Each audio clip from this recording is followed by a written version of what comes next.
함께 나눌 하나님 말씀은 에스라 4장 11절에서 24절 말씀입니다.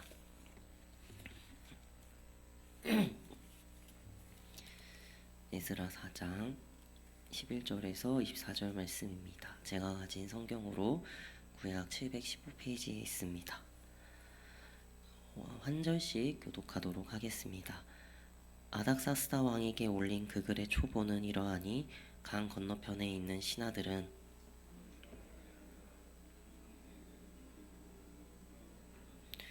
예루살렘에 이르러 이 패역하고 악한 성읍을 건축하는데 이미 그 기초를 수축하고 성곽을 건축하오니 이제 왕은 아시옵소서. 만일 이 성읍을 건축하고 그 성곽을 완공하면 저 무리가 다시는 조공과 관세와 통행세를 바치지 아니하리니 결국 왕들에게 손해가 되리이다.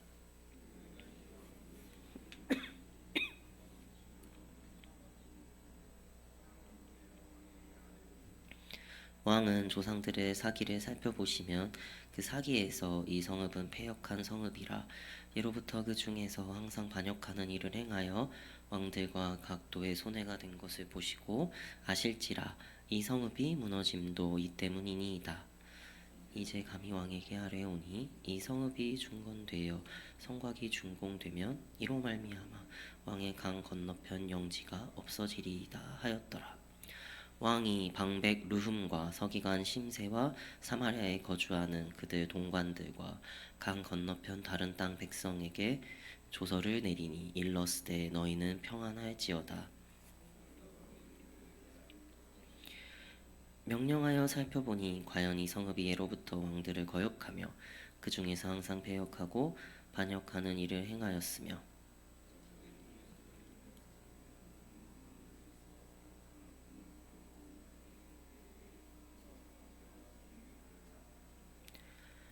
이제 너희는 명령을 전하여 그 사람들에게 공사를 그치게 하여 그 성을 건축하지 못하게 하고 내가 다시 조서 내리기를 기다리라.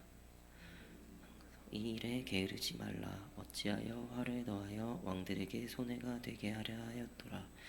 아닥사스다 왕의 조서 조본이 르훔과 서기관 심세와 그의 동료 앞에서 낭독되매 그들이 예루살렘으로 급히 가서 유다 사람들을 보고 권력으로 억제하여 그 공사를 그치게 하니 이에 예루살렘에서 하나님의 성전 공사가 바사왕 다리오 제2년까지 중단되니라.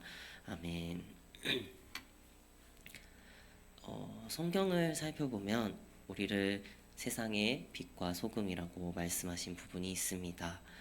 이 말씀은 단순히 착하게 살라고 권면하는 것이 아니라 혼탁하고 어두운 세상 속에서도 진리를 잘 지켜내라는 말씀입니다. 그러나 진리를 향한 길은 언제나 쉽지 않습니다. 정직하게 행동할수록 세상은 오히려 우리를 비난하고 모함합니다. 그리고 때로는 거짓이 이기는 듯 보이고 말씀대로 살수록 손해를 보는 것 같을 때도 있습니다. 하지만 성경을 살펴보면 우리가 얻는 고난조차도 하나님의 뜻에 있다고 하는데요. 오늘 본문도 그러한 내용을 담고 있습니다. 이스라엘 백성들이 믿음으로 예루살렘을 재건하려 할 때 대적들은 교묘한 말과 거짓된 보고로 그 일을 중단하려 합니다. 그렇게 예루살렘을 재건하려는 일이 일시적으로 멈추게 되지만 뒤에 있는 말씀을 통해 세상의 방해 속에서도 하나님께서는 이루시고자 하는 일을 이루신다는 것을 알 수 있게 됩니다. 11절 말씀을 살펴보면 대적들은 자신들을 강 건너편의 신하들이라 소개하며 아닥사스다 왕에게 상소를 올립니다. 그들은 서두에 자신들은 왕에게 충성스러운 자임을 강조하며 우리가 왕궁의 소금을 먹나이다 라고 표현할 정도로 자신들의 충성심을 내세우고 있습니다. 그러면서 유다 백성들을 향해 이렇게 고발합니다. 왕께서 우리에게로 올라온 유다 사람들이 패역하고 악한 성읍을 건축하고 있습니다. 그러나 이것은 사실이 아닙니다. 유다 백성들은 하나님의 뜻에 순종하여 예루살렘을 회복하고 있었지만 대적들은 그것을 반역으로 왜곡하였던 것이죠. 또한 상소문의 내용 또한 매우 교묘했습니다.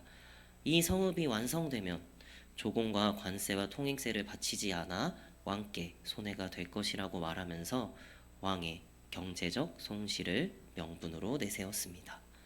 거기에 예루살렘은 예로부터 반역의 도시였다는 근거를 제시하며 왕의 불안감을 증폭시켰습니다.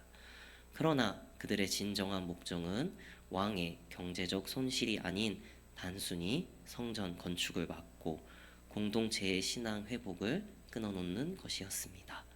결국 그들은 거짓을 진리로 포장하고 충성으로 위장된 악한 음모를 꾸민 것입니다. 아닥사스다 왕은 상소문을 읽고 그들의 주장을 검토하기 위해 왕실의 문서를 조사하게 됩니다.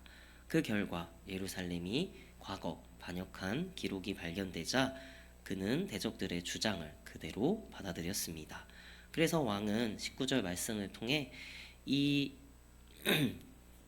성읍이 예로부터 왕들을 거역하며 패역과 반역을 일삼았다라고 말하면서 성벽 재건을 중지시키는 조서를 내립니다. 그리고 이 일에 게으르지 말라라고 전하며 이 조서가 나가는 즉시 예루살렘의 공사를 중단시키라는 명령을 내립니다. 이렇게 대적들의 모함은 성공을 하게 됩니다.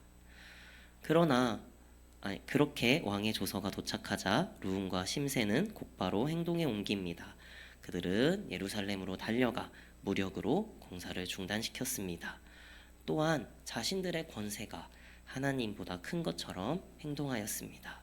그러나 오늘 말씀의 끝인 24절을 살펴보면 이렇게 성전 공사가 중단되었다라고 끝나는 것이 아니라 성전 공사가 바사왕 다리오 제2년까지 중단되니라라고 기록하며 지금의 중단이 끝이 아님을 선포하고 있습니다.